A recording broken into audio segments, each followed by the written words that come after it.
नमस्कार, मी सहयोगिता आणि आपण पाहत आहात विदर्भ सत्यजित लाईव्ह न्यूज। पाहूया आजची विशेष बातमी। बाजार समितीच्या कारभाराला नवी दिशा, सत्तास्थानी शिवसेनेचा शिंदे दबदबा, रवी पवार सभापती, रामेश्वर करपे उपसभापती। आपण पाहत आहात विदर्भ सत्यजित लाईव्ह न्यूज। आमचे सदानंद जाधव महागाव यवतमाळ यांनी दिलेल्या माहितीनुसार महागाव कृषी उत्पन्न बाजार समितीच्या राजकारणात मोठा उलटफेर घडून आला असून समितीच्या सत्तास्थानी अखेर शिवसेनेने आपला दबदबा प्रस्थापित केला आहे। बाजार समितीच्या सभापतीपदी रवी पवार यांची बिनविरोध निवड झाली असून रामेश्वर करपे यांची उपसभापतीपदी निवड करण्यात आली आहे। या निवडीमुळे बाजार समितीतील राजकीय समीकरणे पूर्णपणे बदलली असून स्थानिक राजकारणात नव्या चर्चांना उधाण आलं आहे। यापूर्वी बाजार समितीमध्ये अविश्वास प्रस्ताव पारित झाल्यानंतर सभापती पदासाठी जोरदार हालचाली सुरू झाल्या होत्या। विविध गटाकडून बैठका, संपर्क आणि रणनीती आखण्यात येत होत्या। मात्र अखेरीस बहुमताच्या जोरावर शिवसेनेने बाजी मारत सभापतीपद आपल्या ताब्यात घेतलं। निवडणूक निर्णय अधिकारी यांच्या उपस्थितीत ही संपूर्ण प्रक्रिया शांततेत पार पडली। सभापती पदासाठी रवी पवार यांचे नाव समोर आल्यानंतर विरोधकांकडून फारसा आक्षेप नोंदवण्यात आला नाही, त्यामुळे त्यांची बिनविरोध निवड जाहीर झाली। याचवेळी उपसभापती पदासाठी रामेश्वर करपे यांचीही बिनविरोध निवड करण्यात आली। या दुहेरी निवडीमुळे बाजार समितीवर शिवसेनेचा स्पष्ट प्रभाव दिसून येत आहे। निवड जाहीर होताच शिवसेना पदाधिकारी, कार्यकर्ते आणि समर्थकांनी बाजार समिती परिसरात फटाके फोडून पुष्पहार घालून आनंदोत्सव साजरा केला। शेतकऱ्यांच्या हिताचे निर्णय घेणारे सक्षम नेतृत्व आता बाजार समितीला मिळालं आहे, अशी प्रतिक्रिया समर्थकांकडून व्यक्त करण्यात आली। नवनिर्वाचित सभापती रवी पवार यांनी बोलताना सांगितलं की बाजार समितीचा कारभार अधिक पारदर्शक, शेतकरी केंद्रित आणि विकासाभिमुख ठेवण्यावर भर दिला जाईल। शेतमालाला योग्य दर मिळावा, व्यापारी आणि शेतकरी यांच्यातील समन्वय सुधारावा, तसेच बाजार समितीच्या पायाभूत सुविधांचा विकास करण्यात येईल, अशी ग्वाही त्यांनी दिली। उपसभापतीपदी रामेश्वर करपे यांनीही शेतकरी आणि व्यापारी वर्गाच्या समस्या सोडवण्यासाठी सर्व संचालकांना विश्वासात घेऊन काम करण्याचा निर्धार व्यक्त केला। बाजार समितीच्या उत्पन्नाचा योग्य वापर करून विकास कामांना चालना दिली जाईल, असं त्यांनी सांगितलं। या निवड प्रक्रियेला बाजार समितीचे सर्व संचालक, विविध राजकीय पक्षांचे पदाधिकारी, व्यापारी प्रतिनिधी आणि शेतकरी मोठ्या संख्येने उपस्थित होते। संपूर्ण प्रक्रिया कायदेशीर व शांततेत पार पडली असून नव्या नेतृत्वाकडून बाजार समितीकडून मोठ्या अपेक्षा व्यक्त केल्या जात आहेत। त्यांनी सर्व पक्षाची युती करून निवडणूक लढली। त्यांचे सुद्धा त्या ठिकाणी 13 लोक आले होते, परंतु मागील 2-2.5 वर्षाच्या काळामध्ये सर्वांनी सहमतीनं त्या ठिकाणी सभापती पदावर निवड केली होती।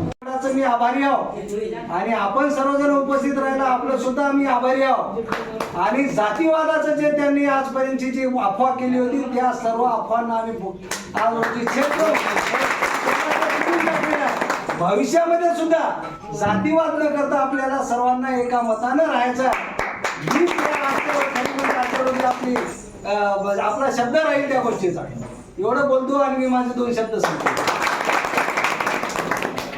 रवी पवार यांची निवड झालेली आहे आणि रवी पवार हे आता 2.5-3 वर्ष त्या मार्केट कमिटीचे सभापती म्हणून राहणार आहेत आणि ते राहण्यासाठी आपलं सर्वांचं, संचालक मंडळाचं, कर्मचाऱ्यांचं आणि आपल्या सर्व संबंधित भडका या ठिकाणी उडाला। आम्ही सुद्धा संचालक असताना या समितीचं हितच केलं। मी मागच्या 30 वर्षांपासून या ठिकाणी संचालक आहोत आणि आम्ही काही गोष्टी सांगितल्या तर त्या सभापतीने ऐकायला पाहिजे। आम्ही इथंच काम केलं। आमचे स्वर्गीय वाघभाई सुद्धा होते। वाघभाईचं आम्ही तेव्हापासून आहोत आणि या समितीसाठी खूप काही आम्ही केलं। जुनेदारच्या संचालकाचं या ठिकाणी बसल्यावर ऐकलंच पाहिजे। येणाऱ्या काळामध्ये आम्ही सर्व संचालक मंडळ रवी पवार सोबत राहू आणि या मार्केट कमिटीचा आणि शेतकऱ्यांचं कसंही जोपासल्या जाईल। मागच्या काळामध्ये आम्ही बऱ्याच पाहिलं, आमच्या काळावर काही गोष्टी आलेल्या गुंजला जे आपलं CCIची खरेदी चालू आहे, त्या CCIच्या खरेदीमध्ये शेतकऱ्यांच्या ठिकाणी लागवल्या जात होतं। एका गाडीला 2-2, 4-4 हजार रुपये घेतण्यात आले होते आणि ते सुद्धा आम्ही या सभागृहात मीटिंगमध्ये प्रस्ताव मांडला होता, पण सभापतीने त्या कुठलेही पत्र दिले नाही. शेतकऱ्याच्या खिशातून पैसे काढताना आम्हाला ते दुःख झालं. म्हणून हा जो उल्लेख झाला या ठिकाणी की येणाऱ्या काळामध्ये सुद्धा शेतकऱ्याची लूट होऊ नये, शेतकऱ्या न्याय. सर्व संचालक मंडळाने आणि विशेषतः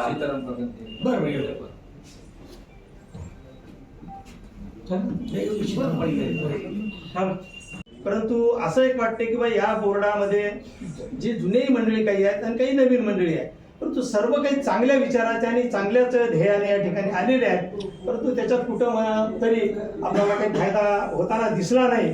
म्हणून आता ह्या मधल्या काळामध्ये जो बदल झाला, वास्तविक पाहता हा बदल एकच तुम्हाला सांगण्यासारखा आहे किंवा हा बदल कोणाच्याही सांगण्यावरून झालेला नाही किंवा कोणाच्या पाठीमागे कोणा एखाद्या पुढाऱ्याने उचकून दिलं किंवा कोणा काहीतरी करून दिलं असाचा भाग नाही आहे. आम्हालाच या सर्व संचालकांना एक कृषी उत्पन्न बाजार समितीचा आणि परिसरातील सर्व नागरिक या ठिकाणी जे जमलो ते म्हणजे आपली बाजार समितीच्या निवडणुकीच्या दरम्यान आज 2-2.5 वर्ष होऊन गेले. पण मधल्या काळामध्ये ज्या काही घडामोडी घडल्या ते आमचे संचालक सन्माननीय दादा आहेत, आमचे पाटील आहेत, सीताराम पाटील यांनी ज्या काही घडामोडी सांगितलेल्या आहेत. परंतु मला मागे काही जायचं नाही. मागे काय झालं कसं झालं सर्वांना तुम्हाला माहीत आहे. परंतु वस्तुस्थिती नाही. परंतु प्रत्येकाने एक असं ठरवलं मनामध्ये किंवा रवी पवार हा एक चांगला माणूस, त्यांनी आतापर्यंत सरपंच पद भूषवलेलं आहे, अशा माणसाला आपण द्यायचं आहे.